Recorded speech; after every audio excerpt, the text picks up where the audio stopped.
The Wonderful Wizard of Oz by L. Frank Baum. Chapter 20. The Dainty China Country.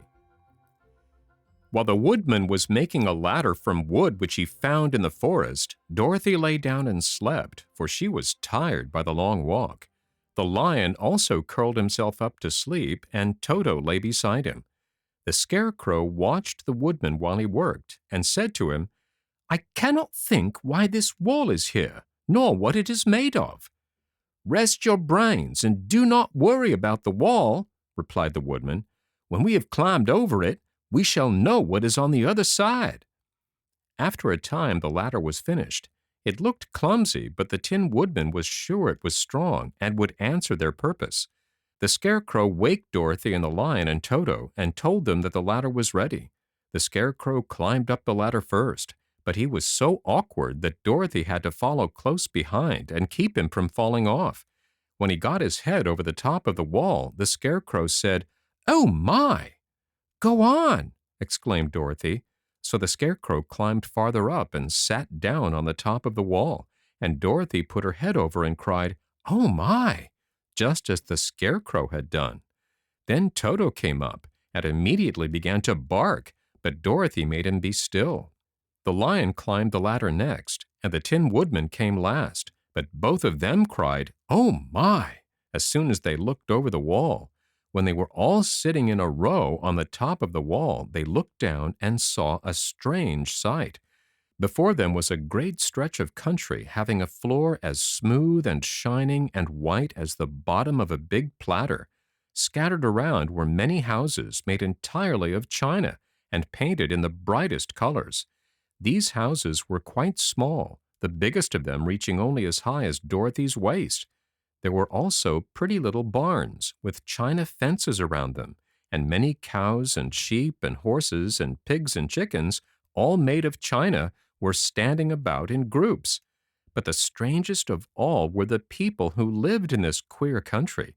There were milkmaids and shepherdesses with brightly colored bodies and golden spots all over their gowns, and princesses with the most gorgeous frocks of silver and gold and purple, and shepherds dressed in knee breeches with pink and yellow and blue stripes down them, and golden buckles on their shoes, and princes with jeweled crowns upon their heads, wearing ermine robes and satin doublets, and funny clowns in ruffled gowns with round red spots upon their cheeks, and tall pointed caps. And strangest of all, these people were all made of china, even to their clothes, and were so small that the tallest of them was no higher than Dorothy's knee. No one did so much as look at the travelers at first, except one little purple china dog with an extra-large head, which came to the wall and barked at them in a tiny voice, afterwards running away again. "How shall we get down?" asked Dorothy. They found the ladder so heavy they could not pull it up, so the Scarecrow fell off the wall and the others jumped down upon him so that the hard floor would not hurt their feet. Of course, they took pains not to light on his head and get the pins in their feet. When all were safely down, they picked up the Scarecrow, whose body was quite flattened out, and patted his straw into shape again. "We must cross this strange place in order to get to the other side," said Dorothy, "for it would be unwise for us to go any other way except due south." They began walking through the country of the China people, and the first thing they came to was a China milkmaid milking a China cow.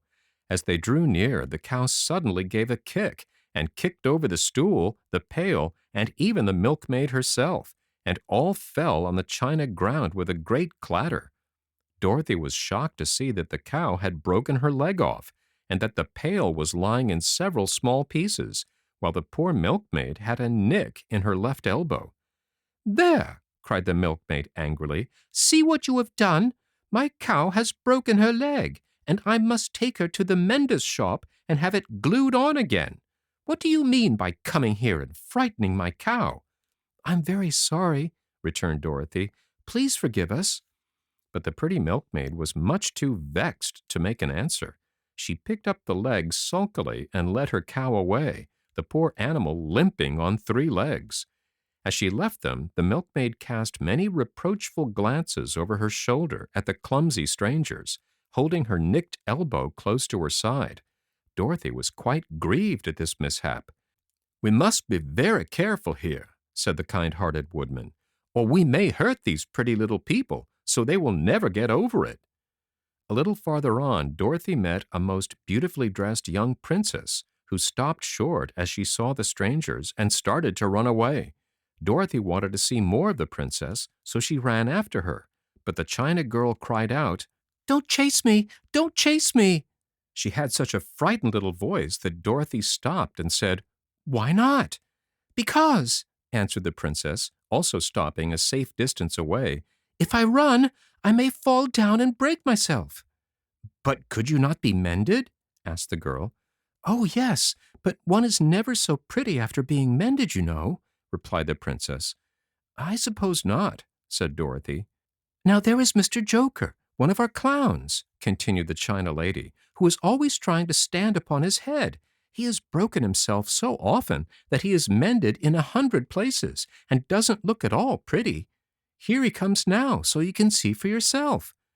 Indeed, a jolly little clown came walking toward them, and Dorothy could see that in spite of his pretty clothes of red and yellow and green, he was completely covered with cracks, running every which way and showing plainly that he had been mended in many places. The clown put his hands in his pockets, and after puffing out his cheeks and nodding his head at them saucily, he said, "My lady fair, why do you stare at poor old Mr. Joker? You're quite as stiff and prim as if you'd eaten up a poker." "Be quiet, sir," said the princess. "Can't you see these are strangers and should be treated with respect?" "Well, that's respect I expect," declared the clown, and immediately stood upon his head. "Don't mind Mr. Joker," said the princess to Dorothy. "He is considerably cracked in his head, and that makes him foolish." "Oh, I don't mind him a bit," said Dorothy.